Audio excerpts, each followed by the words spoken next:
Bismillahirrahmanirrahim. Assalamualaikum warahmatullahi wabarakatuh. Waalaikumsalam warahmatullahi wabarakatuh.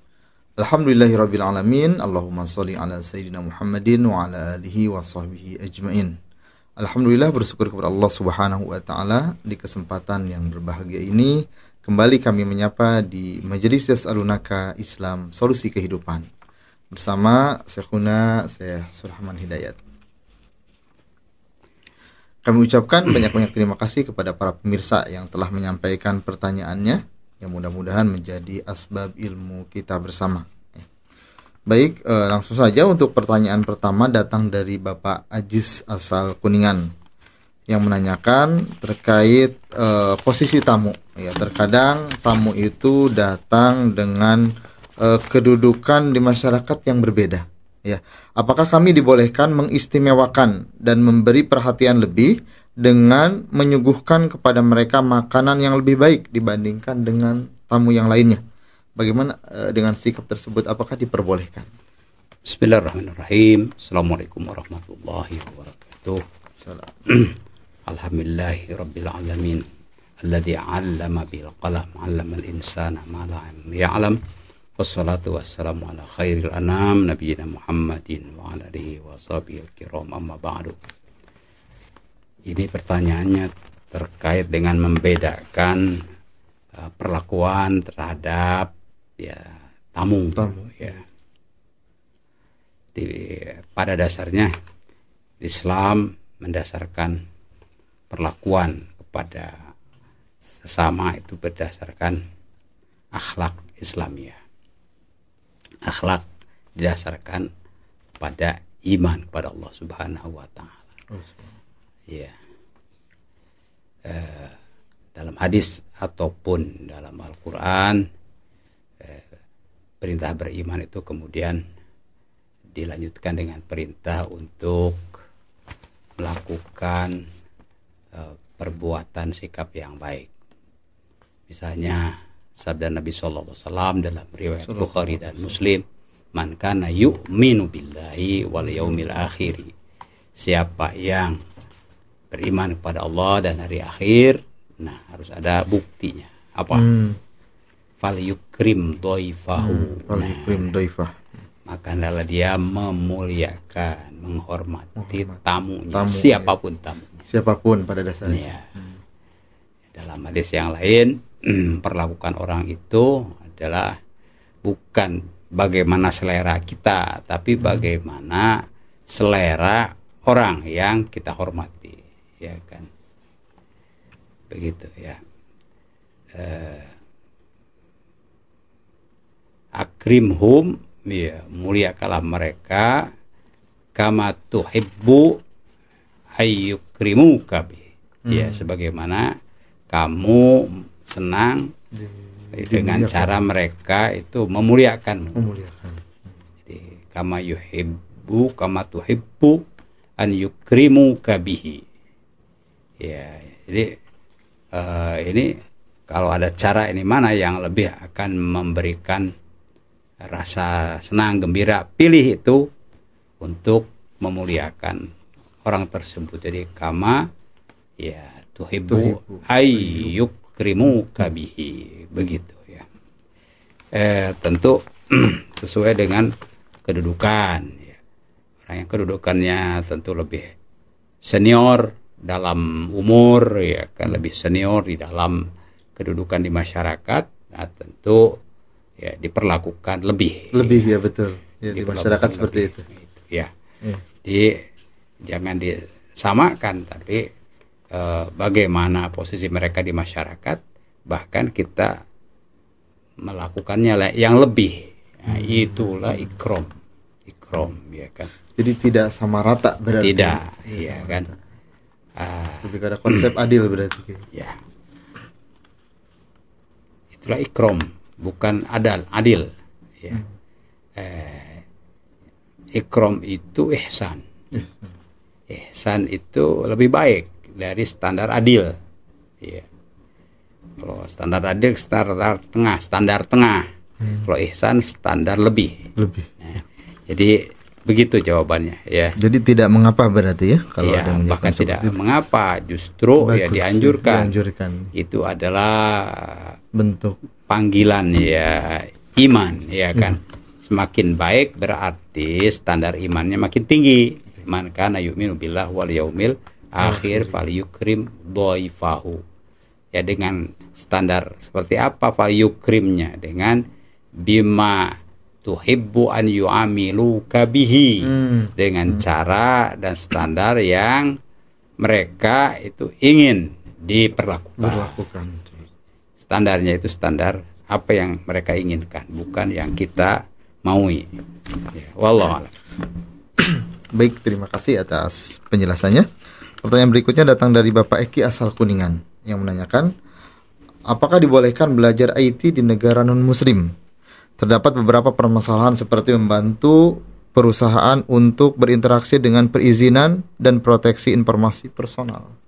Ya, Belajar IT di negara non-muslim. surat Al-Alaq itu kan Iqra itu membaca kan. Allamal insan malam ya'lam itu alamanya Allah ya kan. Al-insan ya kepada siapa saja ya kan. Dalam prakteknya tentu para sahabat Nabi itu belajar tidak hanya sesama sahabat, justru iya belajar dengan orang-orang musyrik. Contoh ya kan, pada perang Badar kan kaum muslimin menang ya kan, lalu orang Quraisy kalah. Nah, orang Quraisy itu pengen ya agar tokoh-tokoh mereka itu dibebaskan, tapi dengan tebusan. Nah, Rasulullah menyambut ya tebusannya bukan uang, tapi ta'allum, belajar membaca dan menulis. Coba itu kan satu pilihan yang cerdas. Satu orang ya kan, kalau mau dibebaskan itu harus bisa mengajarkan baca tulis untuk 10. Masya Allah kan. Nah itu kan banyak korban-korban orang Quraisy itu ratusan bahkan mungkin ribuan ya kan. Kali 10 berarti ada pelipatan yang ya signifikan. Langsung yang tadinya tidak bisa baca tulis dengan begitu menjadi bisa baca tulis. Itu jadi itu sangat jelas ya. IT kan termasuk di situ. Termasuk teknologi kan. Kemaslahatan kan wasilah. Baca tulis. Kalau ini langsung ya kan. Baca tulis, wasilahnya itu taklim. Iya, diberikan pembelajaran secara sederhana. Kalau sekarang kan pakai IT. Berarti makin efektif kan. Jadi dari sisi halalnya halal, bahkan ini sesuatu pilihan yang cerdas. Suatu pilihan yang cerdas. Wallahu a'lam. Baik, terima kasih atas pencerahannya. Pertanyaan berikutnya datang dari Bapak Ahmad Rijal asal Kuningan yang menanyakan, saya ingin bertanya tentang bagaimana mengembalikan hak kepada pemiliknya setelah terjadi perubahan harga dan turunnya nilai mata uang. Apakah utang dan barang curian dikembalikan dengan nilai yang sama ataupun berhutang ataupun mencuri ataupun dengan nilai yang saat ini? Ya. Jadi saat mengembalikan Bismillahirrahmanirrahim. Para ulama sudah membahas itu bahwa berdasarkan hadis la darar wala dirar fil Islam ya kan, tidak boleh ad-darar, suatu hal yang merugikan diri maupun orang lain ya kan, dirar orang lain. Merugikan diri bisa menyakiti jasmani atau menghambur-hamburkan uang ya kan, itu kan merugikan diri sendiri. Tidak boleh. Tidak boleh atas nama ini kan duit saya, ya bagaimana saya, tidak. Itu duit amanat dari Allah Subhanahu wa taala, harus dipertanggungjawabkan. Ya. Tidak ada istilahnya ini duit saya bagaimana saya, tidak.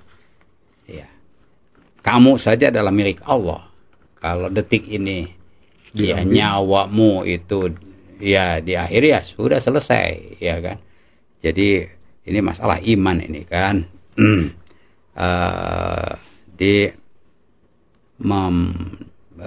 Ada disebutkan rapat khiyarukum qada. Sebaik-baik kamu itu adalah orang yang lebih baik ketika qada, membayar. Nah, hadis lain lagi, hadis sahih Bukhari Muslim, man kana yu'minu billah wal yaumil akhir ya falyukrim. Tadi doifahu ya kan. Hadis rahimallahum rajulan. Nah, Allah akan merahmati orang yang seorang muslim samhan, yang samahah. Samahah itu berlapang dada. Ya kan.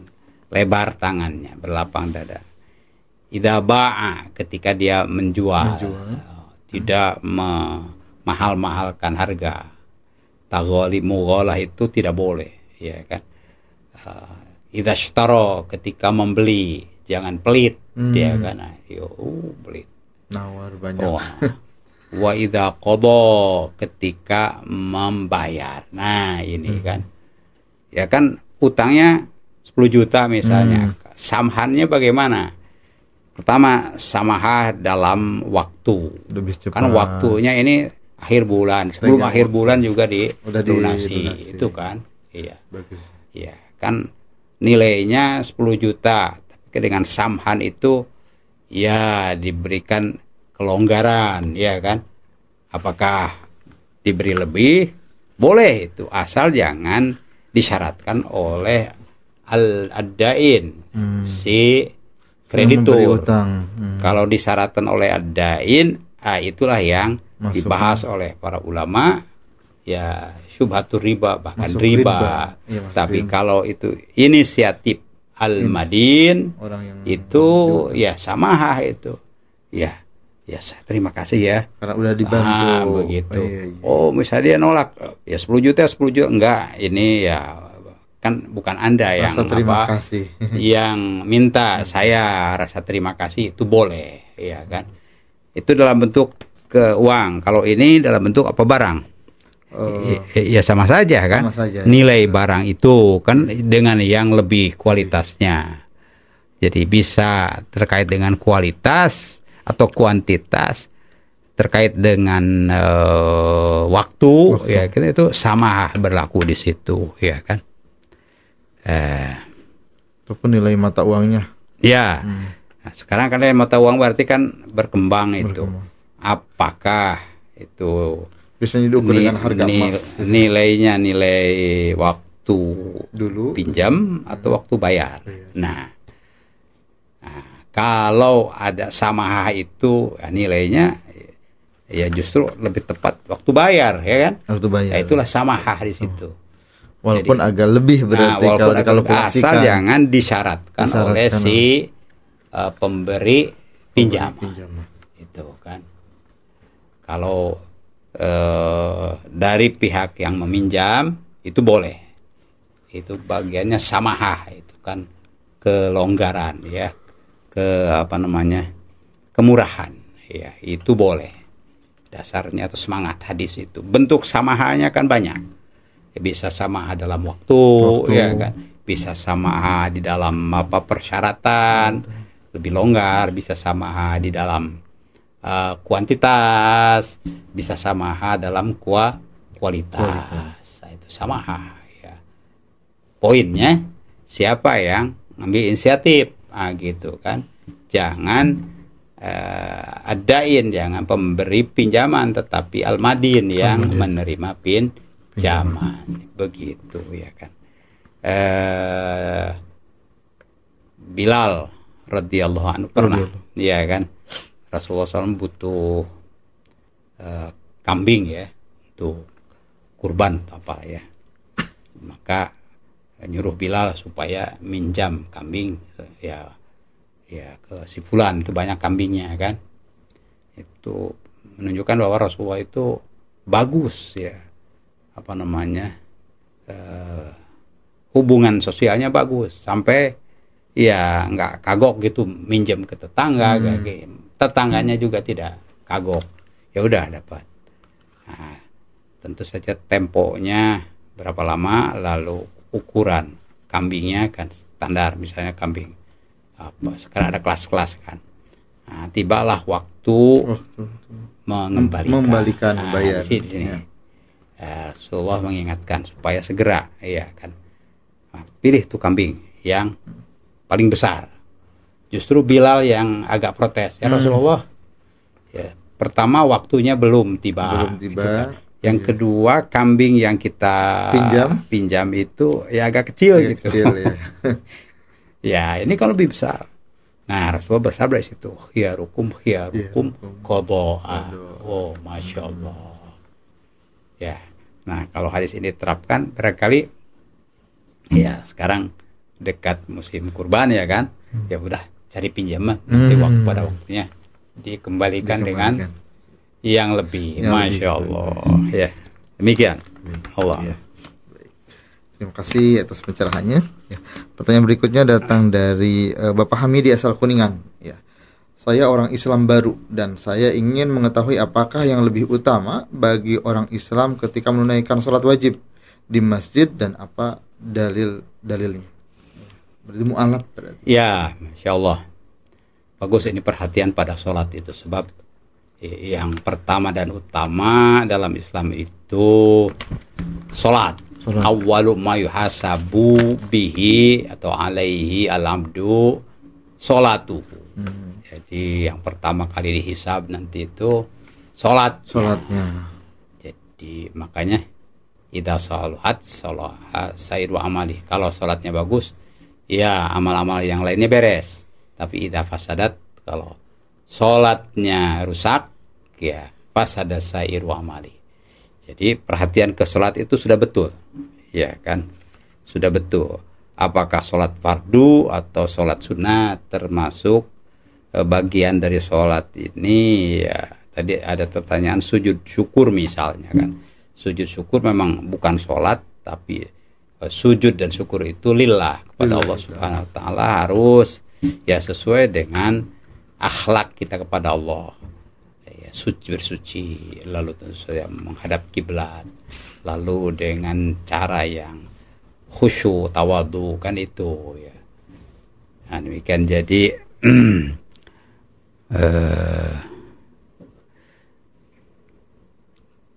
sholat di masjid ya.